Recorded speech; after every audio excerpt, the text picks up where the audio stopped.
ఈరోజు మనందరి కలయికకి కారణమైనటువంటి వసుదైక ఫౌండేషన్ వ్యవస్థాపకులు నాగేంద్ర సార్ గారికి, అలానే వారి కలయికకి కారణమైనటువంటి పిఎస్ఎస్ మూమెంట్ జగద్గురు అయినటువంటి బ్రహ్మర్షి సుభాష్ పత్రిజీ గారికి, అలానే ఆన్లైన్లో వీక్షిస్తున్నటువంటి వారందరికీ, ఇక్కడికి విచ్చేసినటువంటి ధ్యాన మిత్రులందరికీ కూడా నా యొక్క ఆత్మ ప్రణామములు. మెడిటేషన్లోకి ఎలా వచ్చాను, మెడిటేషన్లోకి రాకముందు నేను ఎలా ఉండేవాడిని, మెడిటేషన్లోకి వచ్చిన తర్వాత ఎలా అనేది నాకు అనిపించింది అనేది చెప్తూ ఈరోజు యొక్క అంశం అంతా మనలోనే ఉంది, ఆలోచించి చూడు. నేను మెడిటేషన్లోకి రాకముందు ఎలా ఉండేవాడినంటే నాకు ప్రతిదీ కూడా సైంటిఫిక్గా ఉంటేనే నాకు నమ్మాలనిపించింది. అంటే ఎవరైతే చెప్పినా నాకు నమ్మాలని అనిపించదు. నాకు అది ప్రాక్టికల్గా ఉంటేనే నాకు నమ్మాలని అనిపిస్తుంది.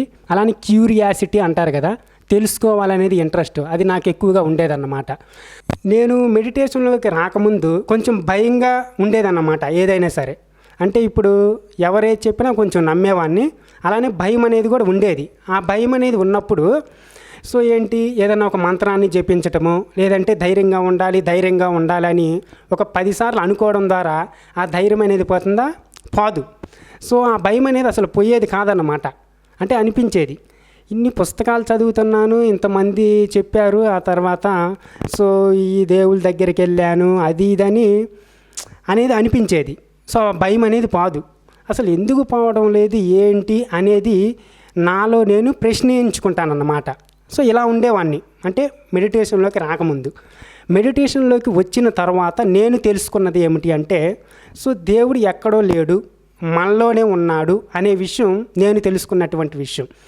అలానే ఇప్పుడు భయం ఉంది కదా, ఆ భయంతో పోవాలంటే ఏం చేయాలి? ధైర్యాన్ని కావాలని కోరుకోవాలా, లేదంటే భయంతో ఉండాలా? భయంతో ఉండాలి. భయంతో ఉంటే ఆ భయంతో ఉండి ఆ భయాన్ని చూడగా ఆ భయాన్ని చూస్తే, దానితోనే ఉండి గమనిస్తే ఆ భయం అనేది పోతుంది.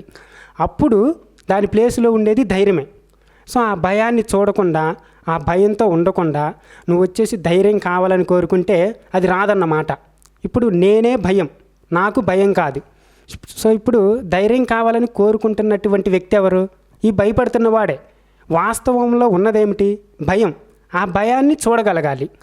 ఇప్పుడు ఒక మంత్రాన్ని జపించడము, లేదంటే లైట్లన్నీ ఆన్ చేయడం ద్వారాను, లేదంటే అందరితో పెద్దగా మాట్లాడటం ద్వారాను భయాన్ని పోగొట్టుకోలేరు. ఇప్పుడు ఎగ్జాంపుల్కి మీకు అర్థమయ్యేలా చెప్పాలంటే, ఇప్పుడు ఈ ప్లేస్ ఉందనుకోండి, ఈ ప్లేస్లో ఒక వ్యక్తి కూర్చొని ఉన్నాడు. ఇప్పుడు నేను బయట నుంచి వచ్చాను, నేను ఆ ప్లేస్లో కూర్చోవాలి. ఆ ప్లేస్లో కూర్చోవాలంటే నేను కూర్చోగలనా? ఆల్రెడీ అక్కడ ఆ ప్లేస్లో వ్యక్తి కూర్చున్నాడు కదా. అలా అని అతను ఒళ్ళో కూర్చుంటానా? పక్కన కూర్చుంటాను కదా. ఆ ప్లేస్లో ఎవరో లేరనుకో, డైరెక్ట్ నేను ఆ ప్లేస్లోకి వచ్చి కూర్చుంటాను. అలానే వాస్తవంలో ఉన్నదేమిటి? భయం. భయం ఉంది కాబట్టి నీకు ధైర్యం అనేది రాదు. ఆ భయం పోతే నీకు ఈ ధైర్యం అనేది వస్తుంది. అలా అన్నమాట. ఆ భయాన్ని నువ్వు చూడగా దాని ఎందే ఉండి దానినే చూడటం వల్ల ఆ భయం మటుమాయమైపోయి నీకు ధైర్యం అనేది వస్తుంది. అలానే దుఃఖం వచ్చినప్పుడు ఏం చేయాలి? దుఃఖంతో ఉండాలి. దుఃఖంతో ఉండమంటే కూర్చొని ఏడవమని కాదు. అసలు ఈ దుఃఖం అనేది ఎలా వస్తుంది, ఎందుకు వస్తుంది, ఈ దుఃఖం వచ్చినప్పుడు నేను ఎలా ప్రవర్తిస్తున్నాను, నాకు ఈ దుఃఖంలో ఎటువంటి ఆలోచన వస్తున్నాయి, ఈ ఆలోచన నన్ను ఎటువైపుకి తీసుకువెళ్తుంది, గతం వైపా భవిష్యత్తు వైపా అనేది నీ లోపలికి నువ్వు చూసుకోవాలి. చూసుకోవడం ద్వారా అప్పుడు ఆ దుఃఖం అనేది పోతుంది. దుఃఖం అనేది పోతే అక్కడ ఉండేది శాంతమే. అలానే ద్వేషం పోతే అక్కడ ఉండేది ప్రేమే. అలానే గర్వం పోతే అక్కడ ఉండేది వినయం. ఇలా మీ లోపలికి మీరు చూసుకోవాలి. ఎందుకంటే ఆ జ్ఞానంతో మీరు అర్థం చేసుకోవాలి. ఇప్పుడు మీరు చూసుకున్నారనుకో అది పోతుంది. ఎగ్జాంపుల్కి ఇప్పుడు ఒక స్టూడెంట్ ఉన్నాడు అనుకోండి. ఆ స్టూడెంటు ఇప్పుడు కాలేజీ యూనిఫామ్ కానీ, లేదంటే షూస్ కానీ, పుస్తకాలు కానీ, ఆ కాలేజీకి మనీ కానీ ఎవరు కడతారు? పేరెంట్సే కడతారు. కానీ చదువు కూడా వాళ్ళే చదువుతారా? కానీ చదవాల్సింది ఎవరు? మనమే కదా. అలానే మనం బయట ఎక్కడెక్కడో తిరుగుతాము ఈ దుఃఖం పోగొట్టుకోవడానికి. అలానే ఇలా ఆనందం కోసం ఎక్కడెక్కడ బయట తిరుగుతాము. కానీ ఆనందం అనేది మనలోనే ఉంది. దాన్ని అర్థం చేసుకుంటే మీకు అది అర్థమవుతుంది. సో ఈ బయట ప్రపంచం అంతా ఏంటి, ఆ జ్ఞానాన్ని మీకు అందిస్తాయి. గురువులు మహాత్ములు ఏం చెప్తారు, సో మేము తెలుసుకున్నాము ఆ జ్ఞానాన్ని మీకు అందిస్తున్నాము. మేము చెప్పేటటువంటి జ్ఞానం నువ్వు నీ అంతరంగంలో మారడానికి, నన్ను నమ్మమని కాదు. సో నీ లోపలికి చూసుకొని అది నిన్ను నువ్వు చూసుకుంటే అది నీకు అర్థమవుతుంది అని చెప్తారు. అలానే నమ్మకాలు అన్నమాట. సో నమ్మకాలు మనం ఇప్పుడు ఎవరు ఏది చెప్పినా మనం నమ్మాలా? సో నమ్మాలని లేదు. ఎందుకంటే don't believe anything blindly however great he may be unless and until you experience your own self then only it becomes truth. అంటే ఎదురుగా ఉన్నటువంటి వ్యక్తులు ఎవరైనా సరే ఎటువంటి పరిస్థితుల్లో ఉన్నా సరే గుడ్డిగా నమ్మకూడదు. అంటే అతని అనుభవంలోకి వస్తే తప్ప. సో ఇప్పుడు మీరు అడగవచ్చు డౌటు, మరి ఇప్పుడు నువ్వు చెప్తున్నావు కదా, నువ్వు చెప్పేది కూడా నమ్మాలా లేదా అని. నేనైతే నమ్మొద్దనే చెప్తా, నన్ను కూడా నమ్మొద్దనే చెప్తా. సో ఎందుకంటే సో నేను చెప్పేటటువంటి దాంట్లో నిజాలు ఉండొచ్చు, అబద్ధాలు ఉండొచ్చు, కల్పితాలు కూడా ఉండొచ్చు, ఆ ఆప్షన్ ఉంది. సో మీరు ఏం చేయాలి, దాన్ని వినాలి. ఆధ్యాత్మికతలో ఫస్ట్ ఏమన్నారు మహాత్ములు, శ్రవణం అంటే వినాలి, మనం ప్రతిదీ వినాలి. ఆ తర్వాత వినది మనకు గుర్తుంటుందా, ఆ తర్వాత మళ్ళీ అన్నారు ఏంటిది, మననము. దాన్ని రిపీటెడ్గా మనం మననం చేసుకోవాలి ఏదైనా ఒక మంచి విషయాన్ని. అంటే సో ఇక్కడ నమ్మమని కాదు. సో మీరేం చేయాలి, 1-2 సార్లు వినండి, దాన్ని ఆలోచించండి, విశ్లేషించండి, పరిశోధించండి, సందేహం వస్తే ప్రశ్నించండి. సో ప్రశ్నిస్తూ అలా మిమ్మల్ని మీరు తెలుసుకోండి. ఆధ్యాత్మికత అనేది దేనికి సంబంధించింది, నీ అంతరంగానికి సంబంధించింది, గురువుకి సంబంధించింది కాదు, మతానికి సంబంధించింది కాదు, మార్గానికి సంబంధించింది కాదు, దైవానికి సంబంధించింది కాదు, నీ అంతరంగానికి సంబంధించింది. నీ అంతరంగం నీకు తప్ప అసలు ఎవరికీ తెలియదు. సో ఈ ఆధ్యాత్మికత అనేది నీలో ఉన్నటువంటి దైవత్వాన్ని గుర్తించి ఎరుకతో జీవిస్తూ 10 మందికి హెల్ప్ చేస్తూ నీ గురించి నిన్ను నువ్వు తెలుసుకోవడమే ఆధ్యాత్మికత. సో ఈ ఆధ్యాత్మికతలో ఎక్కువ తక్కువలు ఉండవు, కులమత భేదాలు ఉండవు, మహిమలు మాయలు అసలే ఉండవు. సో కొంతమంది చెప్తారు కదా, సో ఈ మంత్రాలు, యంత్రాలు, తంత్రాలు, తాయెత్తులు, సో ఈ రంగురాళ్ళు, ఈ ఉంగరాళ్ళు, మాకెలా ఆత్మ దూరిపోతుంది, మీరు అందరూ రండి, మేము చెప్పేస్తాము మీ గురించి. సో అవన్నీ ఏంటంటే వాళ్ళు మీ డబ్బులు తీసుకోవడానికి, సో వాళ్ళు మీ సేవలు తీసుకోవడానికి మిమ్మల్ని మోసం చేస్తున్నట్టు. సో ఆధ్యాత్మికతలో మహిమలో మాయలు అనేది ఏమీ ఉండవు. సో ఆధ్యాత్మికత అనేది సహజంగా ఉన్నటువంటిది, సహజంగా జరిగేది, సహజ శక్తి, సృష్టి శక్తి. సో అది అర్థం చేసుకోవాలి. దాన్ని వచ్చేసి మీరు ఆలోచించండి, అసలు ఇది కరెక్టా కాదా, ఇది నిజమా కాదా అనేది మీరు అది ఆలోచించండి. ఆలోచిస్తే అది మీకు అది సహజం, తెలిస్తే అది సహజం, తెలియకపోతే మహిమలో మాయలే. అంటే మీరు దాన్ని తెలుసుకోకపోతే, ఇప్పుడు మెజిషియన్ అన్నాడు అనుకోండి, సో ఆ మ్యాజిక్ చేసేటటువంటి వ్యక్తి, సో ఎదురుగా ఉన్నటువంటి పిల్లలందరూ క్లాప్స్ కొడతారు, ఎందుకు, అది తెలియదు కాబట్టి. కానీ ఆ మ్యాజిక్ చేసేటటువంటి వ్యక్తి ముందు మ్యాజిక్ తెలిసినటువంటి వ్యక్తి ఉన్నాడు అనుకోండి, సో అప్పుడు అతనికి ఏమవుతుంది, అది సహజం. అంటే అది అద్భుతంగానే అనిపించదు, జస్ట్ అది ముసిముసి నవ్వులు నవ్వుకుంటూ ఉంటాడు, వీళ్ళందరూ ఏదో తెలియక క్లాప్స్ కొడుతున్నారు అది ఇదని. అంటే అది నువ్వు తెలుసుకుంటే సహజం, తెలియకపోతే మహిమలో మాయలు. సో అలా అన్నమాట, ప్రతిదీ తెలుసుకోండి.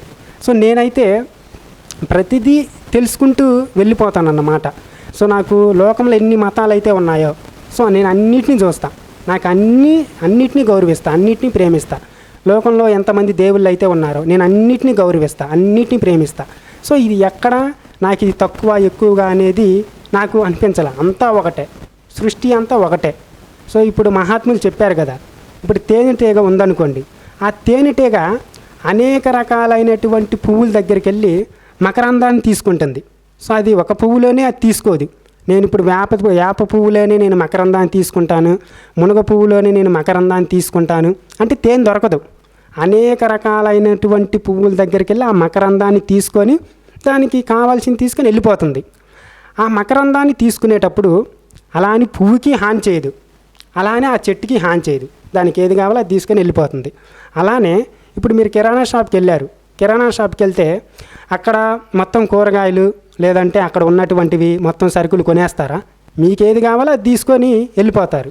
అలానే సో ఈ జ్ఞాన గ్రంథాలు, సో ఈ మతాలు ఇవన్నీ ఉన్నాయి. సో అందరూ రకరకాలుగా చెప్తారు, మీరు దాన్ని వినండి, విని మీకు ఏదైతే కావాలో అది తీసుకోండి.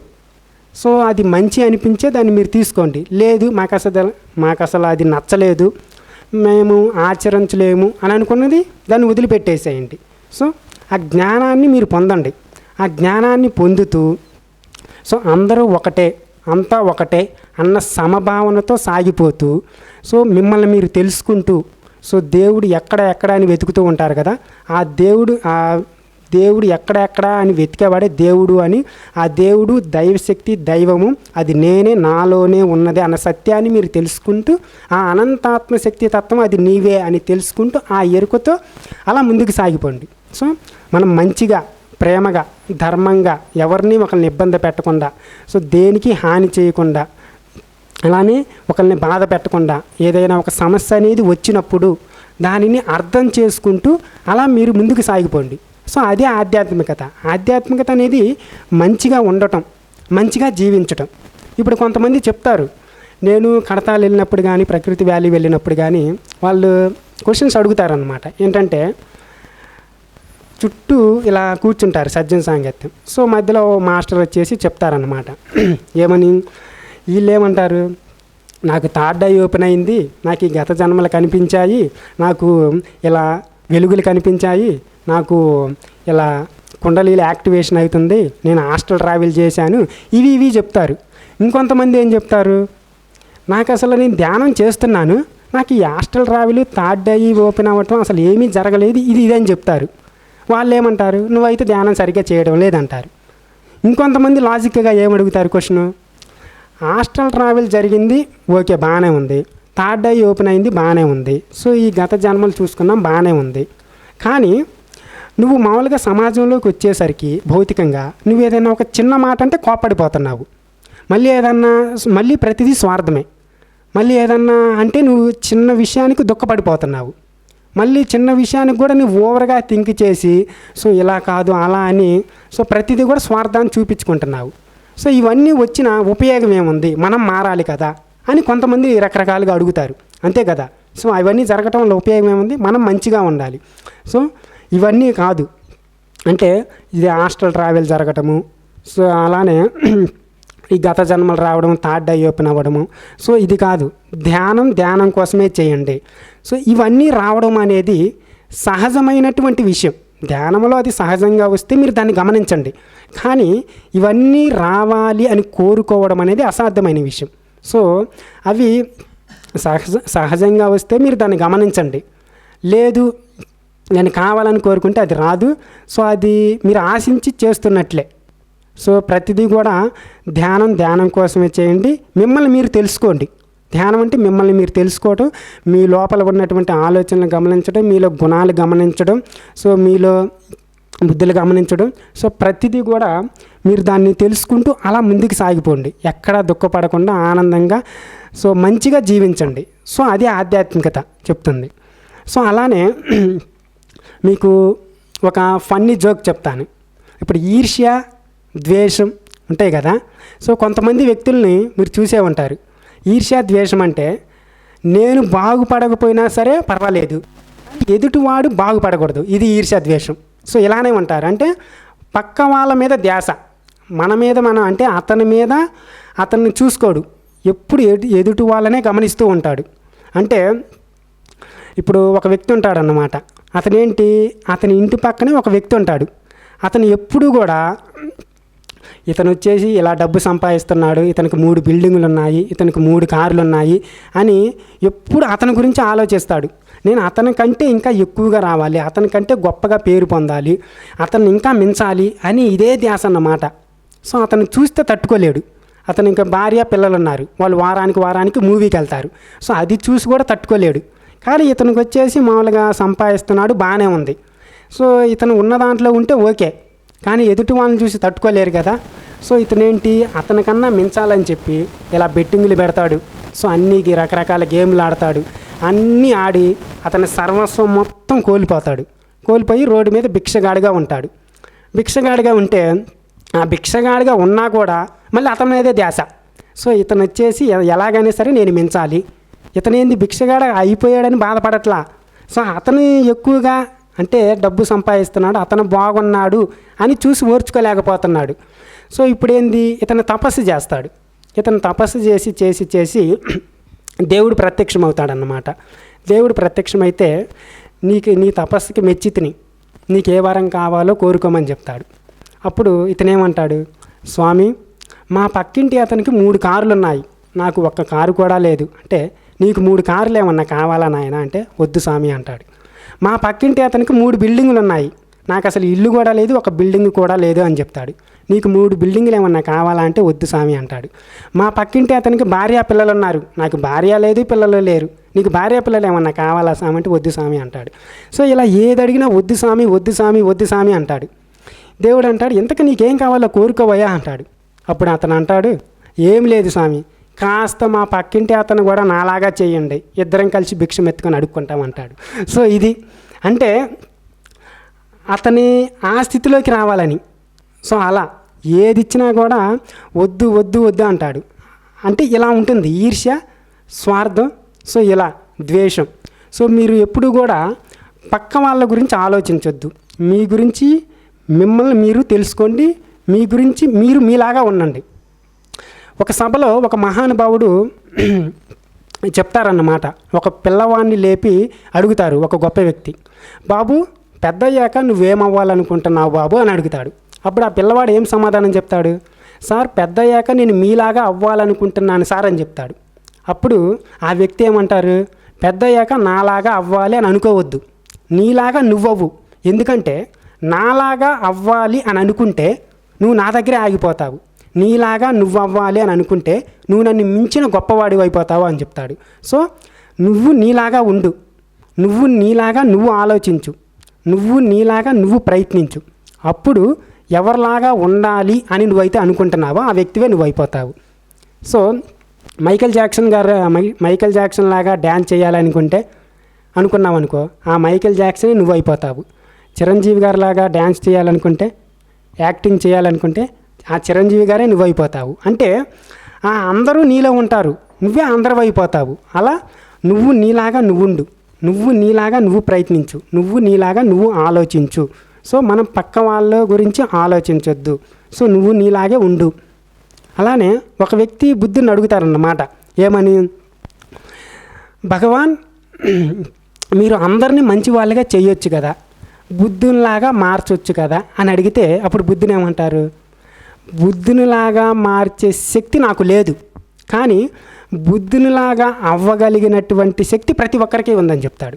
అంటే ఇప్పుడు ఆ జ్ఞానాన్ని అయితే నేను అందిస్తాను, ఇప్పుడు ఆ బుద్ధునిలాగా మారడానికి నేను ఆ జ్ఞానాన్ని అయితే అందిస్తాను. గురువులు కూడా అదే చెప్తారు, మేము చెప్తున్నటువంటి జ్ఞానం నువ్వు నీ అంతరంగంలోకి మారడానికి ఆ జ్ఞానాన్ని వరకే నేను మీకు అందిస్తున్నాము.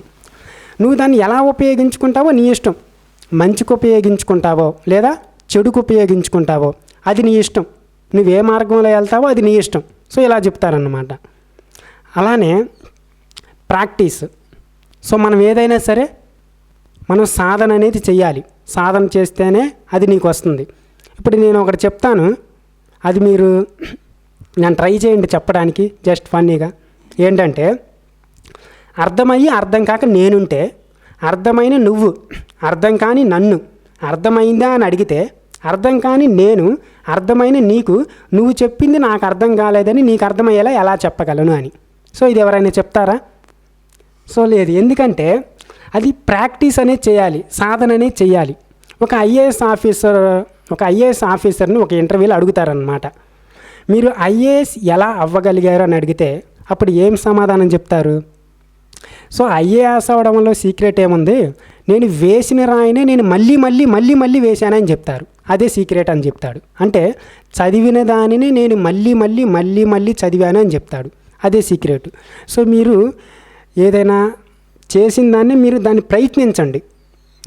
నువ్వు ప్రయత్నిస్తే అది ఫస్ట్లో రాకపోవచ్చు, అది 0 రిజల్ట్. నువ్వు ప్రయత్నం చేయి, నువ్వు అనుకున్నంత ఫలితం రాకపోవచ్చు, అంటే 0 రిజల్ట్, అసలు ఏమీ రాదు. నువ్వు ప్రయత్నం చేయి, నువ్వు అనుకున్న దానికంటే తక్కువ ఫలితం రావచ్చు. నువ్వు ప్రయత్నం చేయి, నువ్వు అనుకున్నంత ఫలితమే రావచ్చు, ఎగ్జాక్ట్గా అవుట్పుట్. నువ్వు ప్రయత్నం చేయి, నువ్వు అనుకున్న దానికంటే, నువ్వు ఆశించిన దానికంటే ఎక్కువ ఫలితం రావచ్చు హై లెవెల్లో. కనుక ఈ 4 ఆప్షన్స్ ఉంటాయి. అందుకే మీరు ఏదైనా ఒకటి మొదలుపెట్టి అందులో ఓడిపోతే నిజంగా ఓడిపోయినట్లు కాదు, దాన్ని తిరిగి మళ్ళీ ప్రయత్నించకపోవడమే నిజమైన ఓటమి. కనుక మీరు దాన్ని వచ్చేసి చెప్పండి ఎవరికైనా, సాధన చేయుమురా నరుడా, సాధ్యం కానిది లేదురా. సో మీరు ప్రతిదీ సాధన అనేది చెయ్యండి. సో అలానే మనం ఏంటంటే ఇతరులకు చెప్పడం, మనం ఏంది ఒక విషయాన్ని ఇతరులకు చెప్పాలి, అది వినండి వినకపోండే అతని ఇష్టం. ఎలా ఇప్పుడు ఒక సాంగ్లో లిరిక్ ఉంటుంది కదా, ఏంటంటే మత్తు వదలరా అనే సాంగ్లో లిరిక్, కర్తవ్యం నీ వంతు, కాపాడటం నా వంతు, చెప్పడమే నా ధర్మం, వినకపోతే నీ కర్మం అని. సో నువ్వు ఏదైనా ఒక పని చేయాలనుకుంటే అది మొదలుపెట్టు, నేచరే చూసుకుంటుంది. సో ఆ రిజల్ట్ చెప్పడమే నా ధర్మం, వినకపోతే అది నీ కర్మం. సో అతనే అనుభవిస్తాడు. సో ఇది అన్నమాట. అలానే తెలివితేటలు జ్ఞానం. ఇప్పుడు తెలివితేటలు జ్ఞానం ఈ రెండు ఒకటైనా వేరువేరా? కొంతవరకు అది డిఫరెంట్గా ఉంటుంది. ఏంటంటే తెలివితేటలు అంటే భౌతిక పరంగా ఉపయోగించబడేటటువంటి జ్ఞానం తెలివితేటలు భౌతికంగా, కానీ ఆధ్యాత్మికంగా ఉపయోగించబడేటటువంటి తెలివితేటల జ్ఞానం అంటే నువ్వు బయట అంతా తిరుగుతూ ఉంటావు, అంటే అనుభవం అనేది వస్తుంది. ఇది ఇలా చేయాలి, ఇది ఇలా చేయకూడదు, ఇది ఇలా ఉండాలి, ఇది ఇలా ఉండకూడదు, సో ఇది ఇలా మార్చాలి, ఇలా మార్చకూడదు. ఇది వచ్చేసి అనుభవం. ఇది వచ్చేసి ఏంటి, వీటి ద్వారా నీకు తెలివితేటలు అనేది వస్తాయి. కానీ నీ లోపలికి నువ్వు చూసుకోవడం ద్వారా, సో ఆధ్యాత్మికంగా అంటే నీ అంతరంగంలో చూసుకోవడం ద్వారా నీకు వచ్చేటటువంటి జ్ఞానం వచ్చేసి, నీకు వచ్చేటటువంటి తెలివితేటల జ్ఞానం. అంటే ఆ జ్ఞానం ద్వారా నిన్ను నువ్వు తెలుసుకుంటావు. ఇప్పుడు దుఃఖం కానీ, కోపం కానీ, బాధ కానీ, చిరాకు కానీ, సో ఇవన్నీ జ్ఞానంతో నువ్వు పోగొట్టుకుంటావు. జ్ఞానంతో పోగొట్టుకోవటం అంటే ఏంటి, వాటిని నువ్వు అర్థం చేసుకుంటావు. ఈ తెలివితేటలు అంటే ఏంటి, ఒకరికి సహాయం చేయటము, ఒకరికి వచ్చేసి మామూలుగా హెల్ప్ చేయటము, తర్వాత సో ఇలా ఉండాలి, ఇలా ఉండకూడదు అంటే ఒక తెలివితేటలే. కానీ దుఃఖాన్ని అవి పోగొట్టుకోలేవు. కానీ నీ అంతరంగంలో చూసుకోవడం ద్వారా వాటిని నువ్వు అర్థం చేసుకుంటావు. జ్ఞానము అంటే తెలియుట, తెలుసుకొనుట, అర్థం చేసుకొనుట. ఆ జ్ఞానం అనేది నువ్వు పొందావనుకో, అది నీకు అర్థమవుతుంది. సో అర్థమైతే ఏమన్నా జరిగిపోతాయా, అవన్నీ అద్భుతాలు ఏమన్నా జరిగిపోతాయంటే అవన్నీ ఏం మారిపోవు, మళ్ళీ అవి అలానే ఉంటాయి. సో అవి అలానే ఉండటం ద్వారా అది మీకు అర్థమవుతుంది. సపోజ్ ఇప్పుడు నా గురించే చెప్పాలంటే, ఇప్పుడు రిలేటివ్స్ ఎవరన్నా చనిపోయారనుకో, మామూలుగా ఏంది అందరూ ఏడుస్తారు, కానీ నాకేందంటే ఏడుపు రాదు. అలా అని వాళ్ళ మీద ప్రేమ అనేది ఉండదా అంటే ప్రేమ అనేది ఉంటుంది. నా లోపల నేను ప్రశ్నించుకుంటాను అన్నమాట. అంటే ఇప్పుడు చనిపోయారు, బాగానే ఉంది, ఏడవటం వల్ల వాళ్ళు ఏమైనా తిరిగి వస్తారా, రారు. అలానే సరే ఒకవేళ కంటిన్యూగా 10 days ఏడవటం వల్ల వాళ్ళు ఏమన్నా తిరిగి వస్తారా, రారు. సో అలానే ఇప్పుడు నాకు ప్రశ్నలు అనేది మొదలవుతాయి. ఎలా, చనిపోయారని ఏడవాలా, లేదంటే అందరూ ఏడుస్తున్నారు కదా అని చెప్పి వాళ్ళ కోసం ఏడవాలా, లేదంటే ఏడవకపోతే ఎవరైనా ఏమన్నా అనుకుంటారేమోనని వాళ్ళ కోసం ఏడవాలా. సో అలా ఉండేదన్నమాట. సో ఇప్పుడు ఉన్నదాన్ని అంగీకరించడం. సో ఇప్పుడు ఉన్నదాన్ని కాదనకూడదు, లేని దాన్ని కోరుకోకూడదు, ఆశించకూడదు. ఎందుకంటే అక్కడ జరుగుతుంది కదా ఆల్రెడీ. ఇప్పుడు నేను కొంతమందిని చూసా. నేను ఒకసారి ఏంటంటే బస్సులో వెళ్తున్నప్పుడు మామూలుగా వాళ్ళందరూ బాగానే ఉంటున్నారు, నవ్వుకుంటున్నారు, మాట్లాడుకుంటున్నారు. సడన్గా ఒక ఫోన్ వచ్చింది.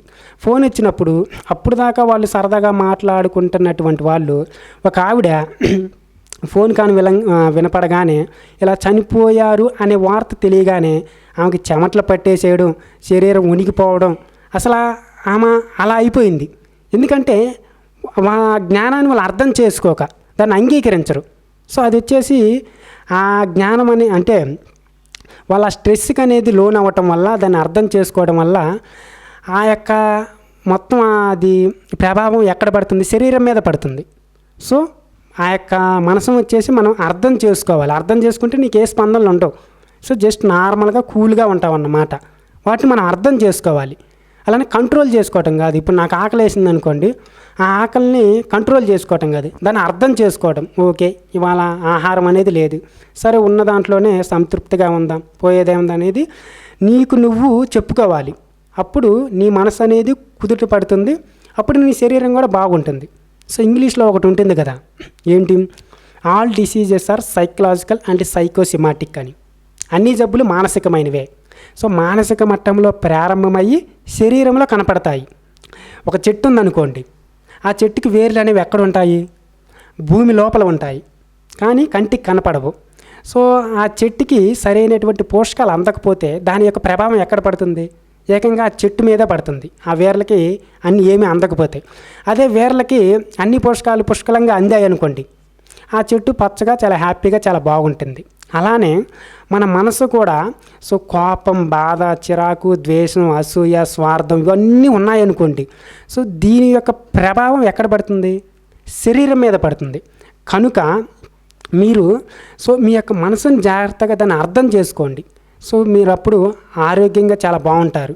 సో మూవీస్లో కూడా చూస్తూ ఉంటారు కదా, శరీరానికి సంబంధించినటువంటి గాయాన్ని అయితే మేము నయం చేయగలం, కానీ మానసికమైనటువంటి దానికి మందు లేదు, ఏ డాక్టర్ కూడా నయం చేయలేడు, సో మీరే జాగ్రత్తగా చూసుకోవాలని చెప్తూ ఉంటారు. సో అలా మీ మనసుని జాగ్రత్తగా దాన్ని అర్థం చేసుకోండి. సో చేసుకోవాలంటే మీరు ప్రతిరోజు ధ్యానం చేయాలి. ధ్యానం చేస్తే మీరేంటో మీకు అర్థమవుతుంది. మీ ఆలోచనలు గమనించండి, మీ చెడు గుణాలు గమనించండి, మంచిని గమనించండి, అన్నిటిని గమనించండి. సో మీ లోపలికి వెళ్ళండి. సో ప్రతిరోజు సాధన చేయండి మీకు వీలున్నటువంటి టైంలో. సో అలా ప్రతిరోజు సాధన ద్వారా సో మిమ్మల్ని మీరు తెలుసుకోగలుగుతారు, అంటే దాన్ని అర్థం చేసుకోవటం. అలానే సో ఇక్కడ మీరు అన్నిటినీ గమనించండి, అన్నిటినీ తెలుసుకోండి. ఇది కరెక్టు, ఇది కరెక్ట్ కాదు. సో అలా ఉండదు. ఇప్పుడు మీరు తేనెటీగలాగా సో అన్నీ అంటే ఆ పువ్వులోని మకరందంలాగా ఏదైతే కావాలో అది తీసుకొని వెళ్ళిపోతుందో, ఆ తీసుకునేటప్పుడు పువ్వుకి హాని చేయదు, ఆ చెట్టుకి హాని చేయదు. అలానే మీరు ఏ గ్రంథమైనా సో ఏదైనా సరే, ఏ మతమైనా సరే, ఏ దేవుడైనా సరే అన్నిటిని చూడండి. సో ఇది తక్కువ ఇది ఎక్కువ అని కాకుండా అన్నిటినీ మీరు మంచి ఉంటే దాన్ని తీసుకోండి. సో జ్ఞాన గ్రంథాలు బోధన చెప్తున్నారు అనుకో, దాన్ని వినండి. సో విని ఆ మంచి ఉంటే తీసుకునే ప్రయత్నం చేయండి. ఒకవేళ నచ్చలేదనుకో, దాన్ని ఆచరించలేకపోతున్నాను అనుకోండి, దాన్ని వదిలిపెట్టేసి మీరు మీకు నచ్చిన మార్గంలో వెళ్ళండి. అంటే అంతా ఒకటే, సృష్టి జ్ఞానం అంతా ఒకటే అన్న విషయం మీరు అర్థం చేసుకోండి. ఇప్పుడు మంచి అంటే ఎవరేం చెప్పినా ఏం చెప్పాలి? నీ శరీరాన్ని జాగ్రత్తగా చూసుకో, నీ మనసుని జాగ్రత్తగా చూసుకో, నీ కుటుంబాన్ని జాగ్రత్తగా చూసుకో, నీ ఆర్థిక వనరులు జాగ్రత్తగా చూసుకో, నీ జీవితాన్ని జాగ్రత్తగా చూసుకో, నువ్వు ఎక్కడైనా సరే తృప్తిగా ఉండు, సో దుఃఖం లేకుండా ఉండటం మేము నేర్పుతాము అనేటటువంటి విషయాన్ని చెప్తూ, దాన్ని జాగ్రత్తగా అర్థం చేసుకోమని చెప్తూ, శారీరక, మానసిక, ఆర్థిక, సామాజిక, కుటుంబక వ్యవస్థలను, శాంతులను పొందేలా చెప్తూ ఆ జ్ఞానాన్ని నువ్వు అర్థం చేసుకుంటే నిన్ను నువ్వు తెలుసుకో అని చెప్పాలి. ఇలా చెప్పేవాళ్ళు ఎవరైనా కరెక్టే. మహాభారతంలో చిన్న స్టోరీ ఉంది. ఏంటంటే ఇప్పుడు యుద్ధాలన్నీ అయిపోతాయి. సో యుద్ధాలన్నీ అయిపోయిన తర్వాత సో ఈ ధర్మరాజు పాండవులు కౌరవుల యుద్ధం జరుగుతుంది. ఈ యుద్ధాలన్నీ అయిపోయిన తర్వాత కౌరవులు చనిపోతారు. సో ఈ ధర్మరాజు ఇలా రాజ్యం వీళ్ళకి వచ్చేస్తుంది. సో హాయిగా వీళ్ళు ఈ రాజ్యాన్ని కొనసాగిస్తూ ఉంటారు, అంటే సుఖంగా కాలం సాగిపోతూ ఉంటుంది. సో ఇప్పుడు ధర్మరాజుకి అనిపించింది అన్నమాట, సో మేము ఎన్నో యుద్ధాలు చేశాము, అది చేశాము, ఇది చేశాము, సో బోల్డ్ బాధలు పడ్డాము, మానసిక ఇబ్బందులు పడ్డాము, అలానే అజ్ఞాతవాదాలు చేశాము, ఎంతోమందిని చంపాము, మొత్తం గతందంతా తలుచుకుంటాడు. గతంలో జరిగిపోయినటువంటిది మొత్తం తలుచుకుంటాడు అన్నమాట. తలుచుకొని ఇలా పుణ్యక్షేత్ర యాత్రలో చేసొద్దాము అని అనుకుంటాడు. కొంచెం మనసు చాలా ప్రశాంతంగా ఉంటుందిలే అని. సో అలా అని చెప్పి పాండవులతో కూడా చెప్తారు, అంటే అన్నదమ్ములు ఉంటారు కదా, వాళ్ళ దగ్గరికి వెళ్ళి సో ఇలా పుణ్యక్షేత్ర యాత్రలు చేసేద్దాము, చాలా మనసు ప్రశాంతంగా చాలా పీస్ఫుల్గా ఉంటుంది అని అన్నదమ్ములంతా మాట్లాడుకుంటారు. అవునవును అన్నయ్య చేసొద్దాము, చాలా బాగుంటుందని వాళ్ళు కూడా చెప్తారు. సో ఇప్పుడు ఏది చేస్తున్న వీళ్ళు కృష్ణుడితో చెప్తారు ఏదొచ్చినా. సో ఇప్పుడు వీళ్ళు ద్వారకకి వెళ్తారు. కృష్ణుడి దగ్గరికి వెళ్ళి మేము ఇలా పుణ్యక్షేత్ర యాత్రలో చేద్దాం అనుకుంటున్నాము, మీరు కూడా వస్తే అందరం కలిసి వెళ్దాము, ఇలా ఫ్యామిలీ ట్రిప్ లాగా ఉంటుంది, ఎందుకంటే మనం అందరం చాలా క్లోజ్ కదా, మీరు మొదటి నుంచి మాతో ఉంటారు కదా అన్ని విషయాల్లో అని చెప్తారు. అప్పుడు కృష్ణుడు అంటాడు, లేదు లేదు, నేను ఈ యుద్ధాలన్నీ ఇవన్నీ చెప్పి నేను మీతో చాలా కాలం ఉండిపోయాను, నేను ఈ రాజ్యం ఈ గొడవ నాకు చాలా పనులున్నాయి, నేను చాలా ఫుల్ బిజీ, నేను రాను, మీరు వెళ్ళరండి, నేను మీతో ఉన్నట్టుగా భావించుకోండి, సో ఇప్పుడే వస్తాను ఉండండి అని చెప్పి కృష్ణుడి ఇంట్లోకి వెళ్ళి పెరట్లో ఒక సొరకాయని తీసుకొస్తాడు. అది ఎక్కడిది? కృష్ణుడి ఇంట్లో ఉన్నటువంటి సొరకాయ. సో ఆ సొరకాయని తీసుకొని వచ్చి ఈ సొరకాయని నేనుగా భావించి, అంటే నాదిగా భావించి, సో ఈ సొరకాయని మీతో పాటు తీసుకెళ్ళండి, మీరు ఎక్కడెక్కడ పుణ్యక్షేత్రాల్లో తిరుగుతారో ఈ సొరకాయని కూడా తిప్పండి, ఎక్కడెక్కడ పుణ్య నదుల్లో స్నానాలు చేస్తారో ఈ సొరకాయ కూడా చేయించండి, ఎక్కడెక్కడ దైవ దర్శనాలు మీరు ఈ పుణ్యక్షేత్రాలు చేస్తారో ఈ సొరకాయ కూడా దైవ దర్శనాలు చేయించండి అని చెప్తారు. నేను మీతో ఉన్నట్టే అని చెప్తాడు. ఓకే కృష్ణుడు చెప్తే ఇంకా ఏముంది సరే అని చెప్పి వాళ్ళు ఆ సొరకాయని కూడా వాళ్ళతో పాటు తీసుకెళ్తారు. సో ఇలా వారాలు నెలలు అంతా తిరుగుతారన్నమాట. తిరిగి వాళ్ళు పుణ్యనదుల్లో స్నానాలు చేస్తారు, ఈ సొరకాయని కూడా ముంచి స్నానాలు చేపిస్తారు, పుణ్యయాత్రలో చేస్తారు, ఈ సొరకాయని కూడా తిప్పుతారు. అలానే దేవి దేవుళ్ళ దర్శనాలు చేసుకుంటారు, అలానే ఈ సొరకాయ కూడా చేపిస్తారు, అంతా చేస్తారు. మళ్ళీ తిరిగి వస్తారు. తిరిగి వచ్చిన తర్వాత సో ప్రజలందరినీ పిలిచి భోజనాలు ఏర్పాటు చేస్తారు. రండి వాళ్ళందరికీ చెప్తారు, సో ఇలా మేము పుణ్యక్షేత్రాలన్నీ తిరిగి వచ్చాము, ప్రసాదం కింద రండి, భోజనాలు ఏర్పాటు చేశాము, అది ఇది అని చెప్తారు ప్రజలందరికీ. ఇప్పుడు మనం చూడండి, ఇప్పుడు తిరుపతి ఎక్కడికన్నా వెళ్ళినా మనం ఆ లడ్డు అవి ఇవి తీసుకొని తెలిసిన వాళ్ళకి ప్రసాదం పెడతారు. అలా వీళ్ళందరూ ప్రజలందరినీ పిలిచి భోజనాలు వడ్డిస్తాము, ప్రసాదం కింద మీరందరూ రండి అని చెప్తారు. ఎందుకంటే వాళ్ళు రాజులు కదా, చాలా వైభోగం ఉంది. సో అలా అని కృష్ణ భగవాన్ని కూడా రమ్మంటారు. వచ్చారు. అప్పుడు కృష్ణుడు అంటాడు, అయ్యా నేను మీకు ఒక సొరకాయనిచ్చాడు పుణ్యక్షేత్రాలన్నీ తిప్పమని, ఆ సొరకాయ ఏమైంది అని చెప్తారు. అడిగితే ఈ భోజనం ఏర్పాట్లో మేము మర్చిపోయాము, అక్కడ ఆ గదిలో సొరకాయ చాలా భద్రంగా చాలా బాగుంది అని చెప్పి వాళ్ళు ఆ గదిలోకి వెళ్ళి తీసుకొస్తారన్నమాట. అంటే ఆ గదిలో కృష్ణ భగవానులు అన్న గౌరవంతో వాళ్ళు ఆ సొరకాయని ఆ గదిలోంచి చాలా ప్రేమగా దాన్ని తీసుకొస్తారు. సో కృష్ణుడికి చూపిస్తారన్నమాట. అప్పుడు కృష్ణుడు అంటాడు, ఇది ఎలాగో సొరకాయను, ఎలాగో ఏముంది, సో ఇది ఆహార పదార్థమే కదా, దీన్ని చక్కగా వండి, అంటే మీరు ఇన్ని వంటకాలన్నీ వండుతున్నారు కదా, దీన్ని కూడా చక్కగా వండి సో ఒక పచ్చడి చేసి ఎంతమందికి వస్తే అంతమందికి పెట్టేసేయండి. మీరు సొరకాయ పచ్చడి చేస్తారో కూర చేస్తారో మీ ఇష్టం, ఎంతమందికి వస్తే అంతమందికి పెట్టేసేయండి, కానీ దీన్ని ప్రత్యేకంగా వండండి. ఇప్పుడు మీరు వండే వంటకాలన్నీ ఎక్కడ కొన్నాయే కదా, ఇది పుణ్యక్షేత్రాలన్నీ తిరిగి వచ్చినటువంటి సొరకాయ, పుణ్య నదుల్లో స్నానం చేసినటువంటి సొరకాయ, సో దేవతల దర్శనాలు తీసుకున్నటువంటి సొరకాయ, సో దీన్ని ప్రత్యేకంగా చేయండి స్పెషల్గా అంటే ఓకే మహా అద్భుతం అని చెప్పి సో వంట వాళ్ళకి చెప్తారు. వాళ్ళు కూడా నియమనిష్టలతో చాలా అన్నీ పాటించి ఆ సొరకాయ వంటకాన్ని చేస్తారు, వండుతారు. సో ఇప్పుడు ఫస్ట్ ఎలాగో వడ్డించేటప్పుడు కృష్ణ భగవాను సొరకాయ వడ్డిద్దాము అని చెప్పి ఫస్ట్ వంట వాళ్ళకి చెప్తారన్నమాట ధర్మరాజు. సో ఇది కృష్ణ భగవాను సొరకాయ పుణ్యక్షేత్రాలని తిరిగి వచ్చింది, పుణ్యనదిలో స్నానాలు చేసింది, అందుకని ఫస్ట్ ఈ సొరకాయ వంటకాన్ని వడ్డించండి అని చెప్తారు. అలానే అందరూ కూర్చున్నారు. సో ఇస్త్రాకుల్లో ఈ సొరకాయ వంటకాన్ని వడ్డించారు. వడ్డించిన తర్వాత ధర్మరాజు వాళ్ళు తిరిగి వచ్చినటువంటి మొత్తం విశేషాలన్నీ చెప్తారు వాళ్ళందరికీ. సో ఇప్పుడు వేసినటువంటి సొరకాయ వంటకము సో కృష్ణ భగవానులే నేనుగా భావించి అన్ని పుణ్యక్షేత్రాలు తిప్పమన్నారు. సో ఈ సొరకాయ వంటకాన్ని తానే స్వయంగా వండమన్నారు. ఇది పుణ్య నదుల్లో తిరిగి వచ్చినటువంటి సొరకాయ, సో దేవీ దేవతల దర్శనాలు తీసుకున్నటువంటి సొరకాయ, సో ఇది చాలా పవిత్రమైంది కనుక మీరు ఫస్ట్ ఆ వంటకాన్ని తినేస్తే సొరకాయ వంటకాన్ని, తర్వాత మిగిలిన వంటకాలన్నీ వడ్డిస్తామని చెప్పారు.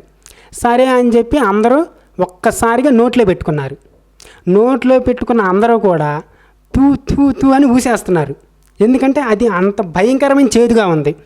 సో ఇంత చేదుగా ఉందని, సో చేదుగా ఉందంటే వాళ్ళు అడుగుతారు. ధర్మరాజు కంగారు పడతారు, పాండవులు కంగారు పడతారు. ఏందండి ఏం జరిగిందని. ఏంటయ్యా బాబు భలే వాళ్ళలాగున్నారే మీరు, ఒకసారి తిని చూడండి మీకే అర్థమవుతుందంటే ధర్మరాజు కొంచెం తిని చూసి ఆయన ఊసేస్తాడు. పాండవులు తిని చూసి కొంచెం వాళ్ళు ఊసేస్తారు. ఏంటంటే ఇంత చేదుగా ఉందేందని. సో ఇప్పుడు కృష్ణుడి దగ్గరికి వెళ్తారు. అయ్యో కృష్ణ, చేదు సొరకాయ కృష్ణ, అది అందరూ ఊసేస్తున్నారు, ఏం చేయాలి అంటారు. అప్పుడు కృష్ణుడు అంటే కృష్ణుడు తెలియక వీళ్ళకి సొరకాయ ఇచ్చాడేమో అని అనుకున్నారు వాళ్ళు. అప్పుడు కృష్ణుడు అంటాడు, అయ్యో ఏంటి దాని చేదు పోలేదా అంటారు. అదేంటి కృష్ణ, దాని చేదు పోవడం ఏంటి అని వీళ్ళు అడుగుతారు. అప్పుడు కృష్ణుడు చెప్తాడు, మా పెరట్లో ఉన్నది చేదు సొరకాయ పాదు, దానికి వచ్చేయన్నీ చేదు సొరకాయలే వస్తాయి, అందుకని మేము ఎవరిమీ వాడము. ఇప్పుడు ఏదో ఆ పాదు అలా పెరుగుతుంది, మేము దాన్ని అలా వదిలేసాము, దానికి వచ్చేయని మహాభయంకరమైన చేదు సొరకాయలు. మీరు ఇన్ని పుణ్యక్షేత్రాలు తిరుగుతున్నారు కదా, ఇన్ని పుణ్యయాత్రలు చేస్తున్నారు కదా, ఇన్ని పుణ్య నదుల స్నానాలు చేస్తున్నారు కదా, ఇంతమంది దేవతల దేవుళ్ళ దర్శనాలు చేస్తారు కదా, పుణ్యక్షేత్ర దర్శనాలు, ఆ చేదేమన్నా పోతుందేమో అని సొరకాయకి నేను మీకు ఇచ్చానయ్యా, ఆ చేదు పోలేదా అంటారు. ఒక్కసారిగా వాళ్ళకి అర్థమవుతుంది. ఏమని అంటే వాళ్ళేంటి, వాళ్ళకి అర్థమవుతుంది. ఒక్కసారిగా అందరూ ఆలోచించడం మొదలు పెడతారు. అంటే ఇప్పుడు కృష్ణుడు మాట్లాడాడంటే ఏదో పరమార్థం ఉంటుంది. ఇప్పుడు మామూలు వాళ్ళకైతే ఏదో చెప్పొచ్చు. ఇప్పుడు అన్ని యుద్ధాలు అంత విధి కృష్ణుడి వల్లే కదా, వాళ్ళకి భగవానుడు అన్న నమ్మకం కూడా ఉంది. సో ఆయన అడుగుతున్నారు, చేదు పోలేదా అని. చేద్దని నాకు తెలుసు, మీరు వెళ్తుంటే చేదు పోద్దేమో అని అనుకున్నానే, చేదు పోలేదా అంటారు. సో వాళ్ళకి అర్థమవుతుంది. సాక్షాత్తు భగవంతుడైనటువంటి కృష్ణుడు అక్కడే ఉంటే వాళ్ళ సహచర్యమే, అంటే ఆయన సహచర్యమే వాళ్ళకి లభిస్తే, సో మొత్తం వాళ్ళ జీవితాన్ని యుద్ధాలన్నీ గెలిచి వాళ్ళ జీవితం కొనసాగిస్తూ ఆయన వల్లే గడుపుతుంటే, యుద్ధంలో గెలిచి ఈ పుణ్యక్షేత్రాలు ఇవన్నీ మనం ఏర్పాటు చేసుకున్నాయే కదా. సో ఈ ప్రార్థనాలయాలు, సో ఇవన్నీ మనం నిర్మించుకున్నవే. సో ఇవన్నీ ఏం ప్రబోధిస్తాయి, సో ఇవన్నీ నిన్ను మించినటువంటి శక్తి ఒకటి ఉన్నది, అదే దేవుడు, దైవత్వము, దైవశక్తి. ఇప్పుడు ఆ శక్తి నువ్వే అంటే ఇప్పుడు నీకు అర్థం కాదు, అది నీలోనే ఉందంటే. సో అందుకని ఈ పుణ్యక్షేత్ర యాత్రలు, సో ఇవన్నీ మనం ఏర్పాటు చేసుకున్నవి, అవన్నీ నీకు ఆ జ్ఞానాన్ని నీకు ప్రబోధిస్తాయి. సో ఆ దేవుడు, దైవత్వము, ఆ దైవశక్తి అది నువ్వే. సో ఆ భగవద్గీత ఆత్మజ్ఞానం అది తెలుసుకునే ప్రయత్నం చేస్తే ఆ శక్తి నువ్వే అని చెప్పబడిద్ది. సో ఇలా అన్నమాట. అంటే అది అంతా ఎక్కడో లేదు, అది మనలోనే ఉంది, అంతా మనలోనే ఉంది, దాన్ని ఆలోచించి చూడు. సో ఏదైనా అంతా ఈ దేవుడు, దైవశక్తి, ఆ శక్తి, నువ్వు అనంతాత్మశక్తి స్వరూపుడివి, అదంతా మీలోనే ఉంది, దాన్ని మీరు అలా తెలుసుకోవాలి. ఇవన్నీ మహాత్ములు చెప్పినవే, నేనేదో కల్పించి చెప్పినటువంటిది కాదు. సో అలానే ఇక్కడ మీరు అడగొచ్చు డౌట్, ఏమంటే మరి కష్టాలు వస్తాయి, డబ్బులు సరిపోవు, ఇబ్బందులు వస్తాయి, బాధలు వస్తాయి, బాధలు వస్తే మీకేంటండి ఉపన్యాసాలు చెప్తారు, ఉపన్యాసాలు చెప్పడం చాలా తేలికే, అనుభవించేవాడికి జీవించేవాడికి తెలుస్తుంది ఆ బాధ ఏంటో, మీరేమో తృప్తిగా ఉండమంటారు, తృప్తిగా ఉండటం అనేది అసలు కుదురుతుందా, అసలు జరుగుతుందా అనేది మీరు అడగొచ్చు. దానికి చెప్పారుగా మహాత్ములు. అదే మహాభారతంలో సత్తుప్రస్తుడు అనేటటువంటి ఒక చిన్న మహనీయుడు స్టోరీ ఉంది. అదేంటంటే అదే మహాభారతంలో ధర్మరాజు రాజసూయ యాగం అనేటటువంటిది ఒకటి చేశారు. ఆ రాజసూయ యాగంలో లక్షల మందికి, కోట్ల మందికి సో భోజనాలు ఏర్పాటు చేశారు. అందరికీ, వచ్చిన వాళ్ళందరికీ వడ్డించటమే, ఎంతమంది వస్తే అంతమందికి లేదనకుండా. అలానే ఎవరు వచ్చినా సరే, ఎంతమంది వచ్చినా దాన ధర్మాలు చేస్తూ ఉండటమే అన్నమాట. ఆ దాన ధర్మాలు చేస్తూ ఉంటాడు, అంటే కాదనకుండా. సో వాళ్ళేంటి, ప్రజలందరూ విపరీతంగా పొగుడుతూ ఉంటారు ధర్మరాజుని. సో ఆ పొగడతలకు వచ్చేసి ఇంకా అంటే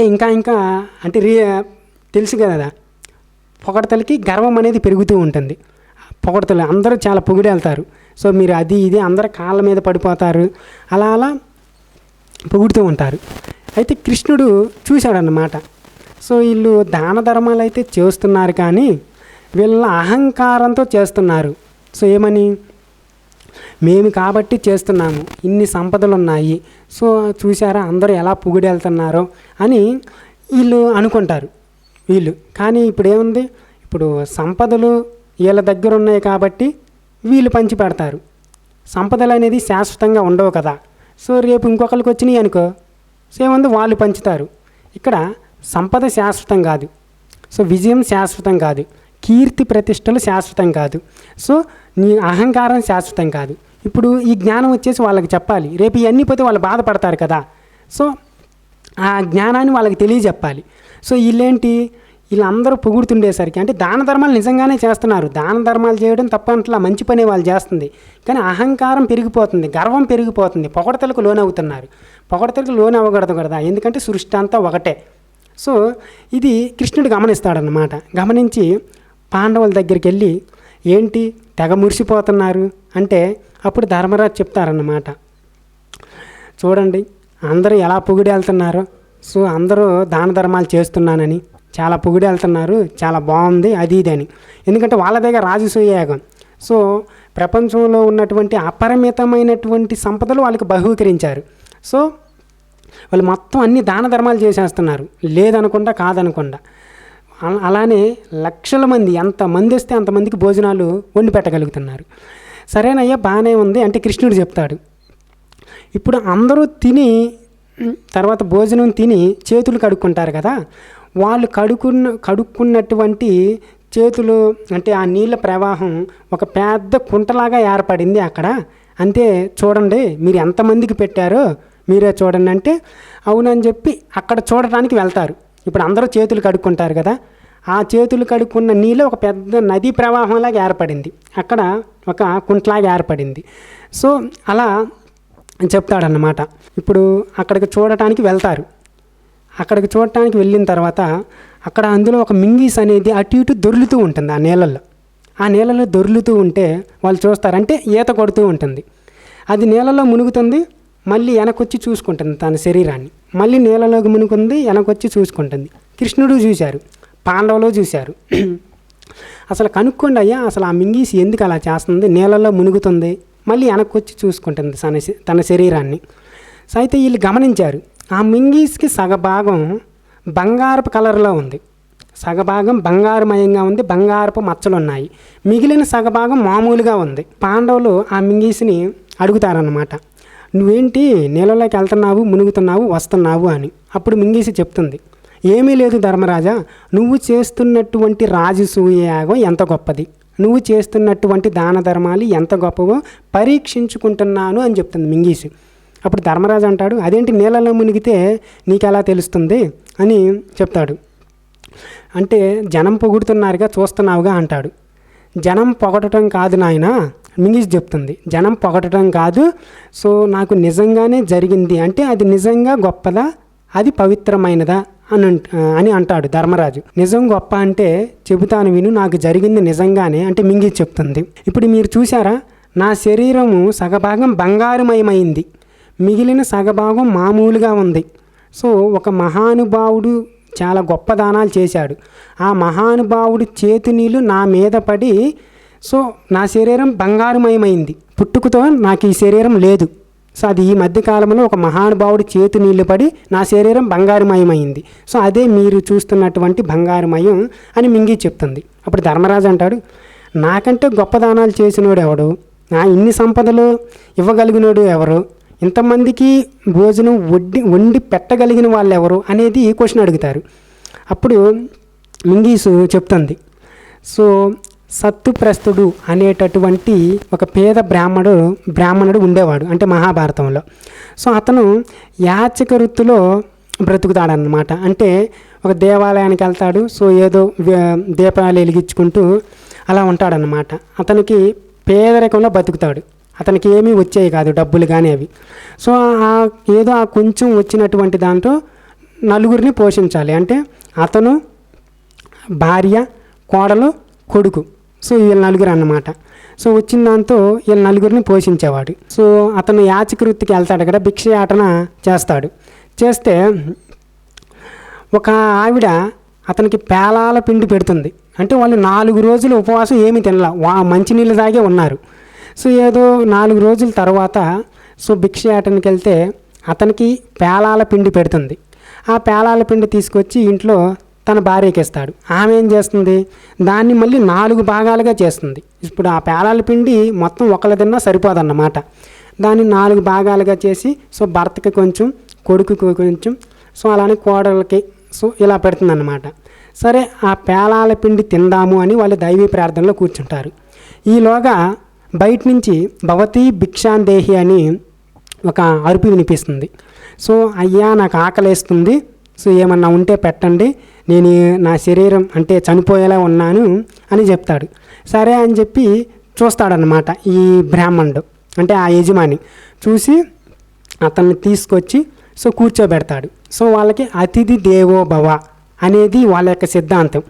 ఏంటి, ఏమైంది, ఏం జరిగింది అని అడుగుతారు. నేను ఇలా తినలేదు, నేను చాలా ఆకలిగా ఉంది, 2-3 రోజులైంది తినక, నేను చాలా నీరసంగా ఉన్నాను, చనిపోయేలా ఉన్నాను, ఏమన్నా ఉంటే పెట్టండి అన్నారు. సరే అని చెప్పి తన దగ్గర ఉన్నటువంటి పేలాల పిండిని ఇతనికి ఇచ్చేస్తాడు ఆ యజమాని. సరే అని చాలా ఆతృతతో తినేస్తాడు. అప్పుడు అతను అంటాడు, అయ్యా ఏం సరిపోలేదు, నాకు ఇంకా ఆకలిగా ఉంది, ఏమన్నా ఉంటే పెట్టండి అని. సో ఇది గమనించినటువంటి ఆమె భార్య తన పేలాల పిండిని తీసుకొచ్చి అతని ముందు పెడుతుంది. ఓకే, సో దాన్ని కూడా ఆతృతగా తినేశాడన్నమాట. సో అయినా సరే ఆకలి తీరలేదు. ఇప్పుడు అడుగుదామంటే సిగ్గుపడుతున్నాడు, అడగాల వద్దా అని మొహమాటం. మళ్ళీ అయ్యా ఆకలి అనేది నాకు తీరలేదు, ఇంకా ఆకలిగా ఉందంటే అది గమనించినటువంటి కొడుకు తన పేలాల పిండిని తీసుకొని వచ్చి అక్కడ పెడతాడు. అది కూడా ఆతృతగా తినేస్తాడు. అలానే కోడలు కూడా తీసుకొచ్చి అతను ముందు పెడుతుంది, అది కూడా తినేస్తాడు. అంటే వాళ్ళ అదృష్టానికి ఇంక అడగలేదు, ఏదో మంచినీళ్ళు తాగి తృప్తి చెందుతాడు.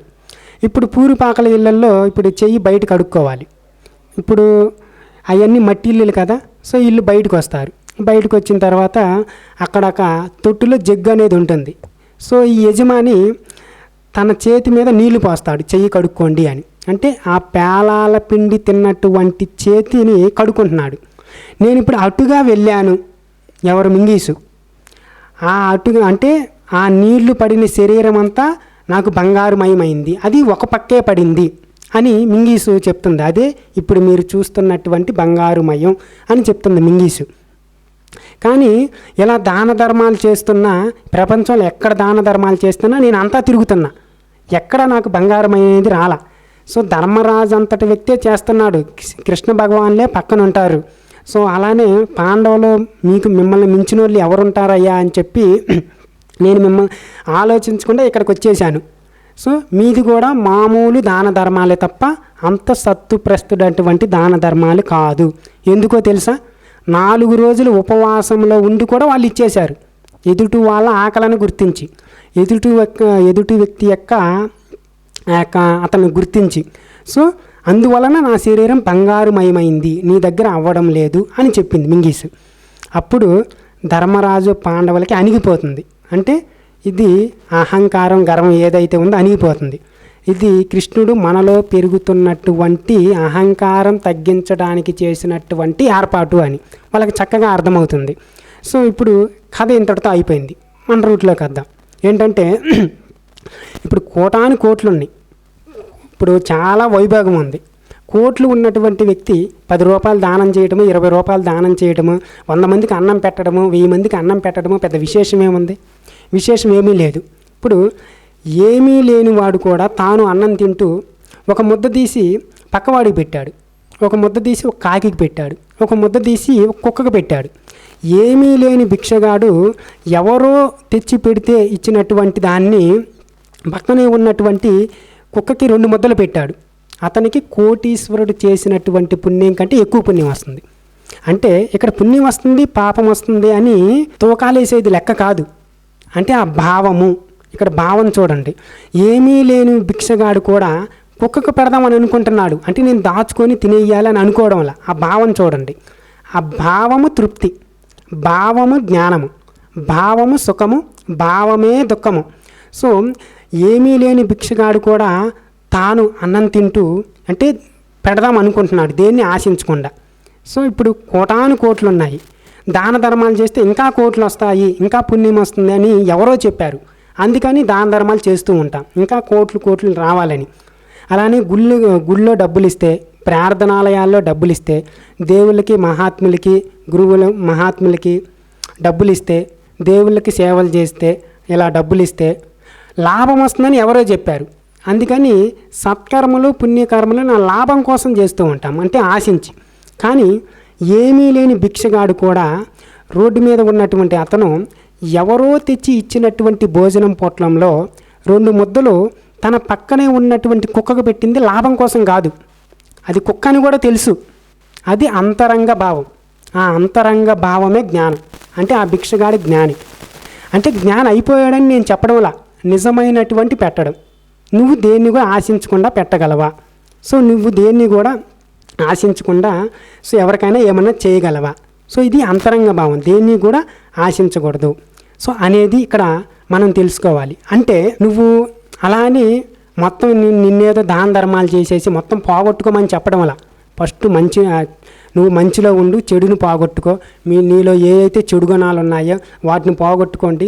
అది 1-2 రోజుల్లో జరగదు. అది నిదానంగా చిన్నగా మీరు దాన్ని అర్థం చేసుకుంటూ నెమ్మదిగా స్లోగా మీరు దాన్ని చేయండి సాధన. సో మీరు ప్రతిరోజు ధ్యానం చేయండి, అది మిమ్మల్ని మీరు చూసుకోండి. సో అది మీకు సహజంగా జరిగిపోతుంది. సో అంతేగాని మీరు దేన్ని కూడా కావాలని కోరుకోకూడదు. అంటే తనలోని చెడును పోగొట్టుకొని మంచిలోకి వచ్చేసి, తనలోని చెడును పోగొట్టుకొని మంచిలోకి వచ్చేసి మంచిని కూడా వదిలేసి, అంటే ఇప్పుడు చెడును పోగొట్టుకోవడానికి మంచిని చేశాను. అంటే ఇప్పుడు కాల్లో ముళ్ళు గుచ్చుకుందా కదా, ఆ ముళ్ళుని తీసుకోవడానికి నేను పిన్నీసు అనేటటువంటి ఇంకొక ముళ్ళుని వాడాను, లేదా సూది అనేటటువంటి ఇంకొక ముళ్ళుని వాడాను. అంటే ఇప్పుడు ఆ కాల్లో ముళ్ళు గుచ్చుకుంది, దాన్ని ఇప్పుడు పిన్నీసు గుచ్చుకున్నా సూది గుచ్చుకున్నా బాధే, ముళ్ళు గుచ్చుకున్న దానికంటే ఎక్కువ బాధ. కానీ కాల్లో ముళ్ళు ఉంది, దాన్ని తీయాలి, ముళ్ళుతోనే తీయాలి, ఇంకొక రకంగా తీయటం కుదరదు. కనుక బాధే అయినా లోపల ఉన్నటువంటి ముళ్ళుని తీయడానికి పిన్నీసు లేదా సూది అనేటటువంటి దృఢమైన ముళ్ళను వాడి నేను కాల్లో ఉన్న ముళ్ళుని తీసేశాను. ఇప్పుడు తీసేసిన ముళ్ళుని పడేశాను. అలానే ఆ పిన్నీసు లేదా సూది అనేటటువంటి ముళ్ళని పడేశాను. నాకు ఇప్పుడు వాటితో కూడా పని లేదు. అంటే ఈ సత్కర్మలు పుణ్యకర్మలు, ఇక్కడ నాకు పుణ్యం వద్దు పాపం వద్దు. అంటే నువ్వు సహాయం చేసినా ఎలా చేయాలి? ఎదుటి వాళ్ళు నాలాంటి వాళ్ళే కనుక, సాటివాడు నాలాంటి వాడే కనుక, అందరూ నాలాంటి వాళ్ళే కనుక, సో ఆ భావనతో చేయాలి. అంటే దేన్ని కూడా ఆశించకుండా. ఇప్పుడు పుణ్యం చేసేవాడు వ్యాపారస్తుడే. ఇప్పుడు పాప భావన వాడు పాపం ద్వారా లాభాలు పొందాలనుకుంటాడు, పుణ్యం చేసేవాడు పుణ్యం ద్వారా లాభాలు పొందాలనుకుంటున్నాడు. 2 ఒకటే. అంటే పాపం చేసి సుఖపడిపోవాలనుకున్నాడు ఒకడు, లేదు పాపం చేసి సుఖపడిపోతే పాప ఫలం అనుభవించేటప్పుడు కష్టాలు ఎలాగూ వస్తాయి కాబట్టి పుణ్యం చేసి సుఖపడిపోవాలనుకున్నవాడు ఇంకొకడు. అంటే ఇక్కడ 2 ఒకటే. అంటే వ్యాపారం చేస్తున్నట్టు. అలా అంటే ఇక్కడ 2 ఒకటే అన్నమాట. ఇప్పుడు నాకు అసలు పుణ్యం వద్దు పాపం వద్దు, ఎందుకంటే అందరం నాలాంటి వాళ్ళే కనుక నేను ఎవరిని ఇబ్బంది పెట్టను, సో పాపం చేయను. అలానే పుణ్యం కూడా వద్దు, అందరూ నాలాంటి వాళ్ళే కనుక నేను ఇక్కడ పుణ్యం కూడా చేయను. నేను ఎలా చేస్తాను? సో నేను ఎలా అయితే ఆకలితో ఇబ్బంది పడతానో, సో ఆ ఆకలికి అతను భరించలేడు కాబట్టి ఆ యొక్క ఉద్దేశంతో నేను అతనికి ఇస్తానన్నమాట. అంటే వాళ్ళకి చేయటం. అలానే ఎవరన్నా ఏదన్నా సహాయం చేసినా కానీ ఎదుటివాడు కూడా నాలాంటి వాడే కనుక ఆ సహాయం అందకపోతే వాళ్ళు ఎంత ఇబ్బంది పడతారో, సో దాంతో ఆ సహాయం చేయకపోతే వాళ్ళు ఎంత ఇబ్బంది పడతారో ఆ ఇబ్బంది నాకు తెలుసు కనుక ఆ ఉద్దేశంతో నేను చేస్తాను. అంతే తప్ప నాకేదో లాభం కావాలని పుణ్యం కావాలని సో అలా అనేది కోరుకోకూడదు అన్నమాట. సో సృష్టి అనేది మీకు సహజంగానే ఇచ్చేస్తుంది, సహజంగా జరిగిపోతుంది. సో ఇప్పుడు సో అలా అన్నమాట. సో మీరు ప్రతిరోజు ధ్యానం చేయండి. ధ్యానం ద్వారా సో మీకు అనేది మిమ్మల్ని మీరు అర్థం చేసుకుంటారు. మనకి జీవితంలో సగం సమస్యలు పోవాలంటే ఏం చేయాలంటే ఇతరుల నుంచి ఆశించటం, అలానే ఎదుటి వాళ్ళ గురించి ఆలోచించకుండా ఉండటం అనేది చేస్తే జీవితంలో సగం సమస్యలు పోతాయి. సో మనం ఎప్పుడు కూడా ఎదుటి వాళ్ళ గురించి ఆలోచిస్తూ ఉంటాం. నీ గురించి నిన్ను నువ్వు చూసుకో అంటే అన్నిటినీ చూడు, ప్రతిదీ కూడా. సో సమస్యలు అనేది ఉంటాయి, కానీ ఆ జ్ఞానంతో మీరు అర్థం చేసుకోండి. అర్థం చేసుకుంటే ఏమీ ఉండమన్నమాట. సో ఫైనల్లీ ఏమిటి అంటే నేను చెప్పేది ఇప్పటి వరకు చెప్పింది. సో నేను చెప్పింది కేవలం నా యొక్క వ్యక్తిగత అభిప్రాయం మాత్రమే, నా సొంత విశ్లేషణ మాత్రమే, ఎవరిని ఉద్దేశించి చెప్పినటువంటిది కాదు. సో నేను చెప్పింది మీకు మంచి అనిపించి ఆచరణలోకి పెట్టుకోవడానికి బాగుంది అని అనుకుంటే మీరు దాన్ని తీసుకోండి. లేదు మాకు అసలు ఇది నచ్చలేదు, అసలు బాగలేదు అని అనుకుంటే కనుక మీరు దాన్ని వదిలిపెట్టేసేయండి. విన్నదేది నమ్మకండి, నేను చెప్పానని కూడా మీరు నమ్మకండి, నన్ను కూడా నమ్మకండి, నేనే చెప్తున్నాను కదా. కానీ దాన్ని ఏదైనా 1-2 సార్లు వినండి, దాన్ని ఆలోచించండి, విశ్లేషించండి, పరిశీలించండి, పరిశోధించండి, సందేహం వస్తే ప్రశ్నించండి. కానీ మీరు ఏ మార్గంలో వెళ్ళినా, ఏ విధానంలో వెళ్ళినా, ఎవరిని అనుసరించినా దాన్ని మీరు జ్ఞానాన్ని పొందుతూ వెళ్ళండి. అంటే ఇప్పుడు మంచి అంటే ఏంటి? మీరు మంచిగా ఉండటం, మంచి వైపు సాగిపోవటమే ఆధ్యాత్మికత. మంచి అంటే ఎలా? మీరు ఏ మార్గంలో వెళ్ళినా మిమ్మల్ని మంచిగా చేస్తూ ఉంటే, మీలో చెడు గుణాలు పోతూ ఉంటే, మీలో గుణమార్పు జరుగుతూ ఉంటే, మీలో పరోపకార బుద్ధి పెరుగుతూ ఉంటే, మీలో వినయం అనేది పెరుగుతూ ఉంటే, మీలో మంచి అనేది పెరుగుతూ ఉంటే, మీరు ప్రయాణించే మార్గం అది ఏదైనా కరెక్టే. సో మీరు ఆ జ్ఞానాన్ని పొందుతూ వెళ్ళండి. ఆ జ్ఞానాన్ని తెలుసుకుంటూ అందరూ ఒకటే, అంతా ఒకటే అన్న సమభావనలో సాగిపోతూ, సో ఆ దేవుడు, దైవశక్తి, దైవత్వం అది ఎక్కడో లేదు, నాలోనే ఉంది, అది నేనే అన్న సత్యం తెలుసుకుంటూ, ఆ అనంతాత్మశక్తి తత్వం అది నీవే అన్న విషయం అనేది నువ్వు తెలుసుకుంటూ, అలానే మంచిగా, ప్రేమగా, ధర్మంగా, ఎవరిని నొప్పించకుండా, ఒకరిని ఇబ్బంది పెట్టకుండా, సో ఒకరిని బాధ పెట్టకుండా, ఏదైనా ఒక సమస్య అనేది వచ్చినప్పుడు దానిని నువ్వు అర్థం చేసుకుంటూ అలా ముందుకు సాగిపో. అది ఆధ్యాత్మికత. సో ఈ ఆధ్యాత్మికత అనేది నీ అంతరంగానికి సంబంధించింది. సో నీ గురించి నీకు తప్ప అది ఎవరికీ తెలియదు. ఇది గురువుకి సంబంధించింది కాదు, మతానికి సంబంధించింది కాదు, మార్గానికి సంబంధించింది కాదు, దైవానికి సంబంధించింది కాదు, నీ అంతరంగానికి సంబంధించింది. సో నీ గురించి నిన్ను నువ్వు తెలుసుకోవటమే ఆధ్యాత్మికత. సో ఈ ఆధ్యాత్మికతలో ఎక్కువ తక్కువలో ఉండవు, కులమత భేదాలు ఉండవు, మహిమలు మాయలు అసలే ఉండవు. సో అంటే ఇక్కడ ఏమంటుంది? ఆధ్యాత్మికత అనేది సహజ శక్తి, సృష్టి శక్తి, సహజంగా ఉన్నది, సహజంగా జరిగేది. తెలిస్తే అది సహజం, తెలియకపోతే అది మహిమలో మాయలే అన్నమాట. సో మీరు అటువైపు సాగిపోకండి. సో ఒకవేళ అలా ఉన్నాయి, ఇక్కడ మాకు ఆత్మ దూరిపోతుంది, మాతో ఇలా మాట్లాడిపోతున్నారు, సో ఇక్కడ మీ గురించి మేము చెప్తాము, ఏం జరిగిపోతుందో మేము చెప్తాము, మీరు అందరూ వచ్చేసేయండి అని చెప్తే అలా ఎవరో నమ్మకండి. సో దాన్ని మీరు తెలుసుకోండి. సో వాళ్ళు ఒకవేళ అలా చెప్తున్నారు అంటే వాళ్ళు మీ డబ్బులు తీసుకుంటున్నట్టు, మీ సేవలు తీసుకుంటున్నట్టు, మిమ్మల్ని మోసం చేస్తున్నట్టు. సో ఒకవేళ అవి ఉన్నాయని మీరు నమ్మారనుకోండి, అది మీ ఊహలు, మీ భ్రమలు, మీ మహిమలు, మాయలే. సో మీరు ఒకవేళ అలా వెళ్ళాలి అనుకుంటే మీరు అలా అయినా వెళ్ళండి, ఎందుకంటే అప్పుడైనా తెలుసుకుంటారేమో కదా. సో మొత్తం ఏంటంటే సహజ శక్తి సహజంగా ఉన్నటువంటిదే. సో ఇక్కడ ఏమీ ఉండవు. ఫైనల్లీ మిమ్మల్ని మీరు తెలుసుకోండి, సాధన అనేది చేయండి, ధ్యానం అనేది ప్రతిరోజు చెయ్యండి మీకు వీలైనటువంటి సమయంలో. సో మీ జీవితాన్ని మీకు నచ్చిన రీతిలో, మీకు నచ్చిన విధంగా, మీకు నచ్చినట్టుగా హాయిగా మీ జీవితాన్ని కొనసాగిస్తూ అలా ముందుకు సాగిపోండి.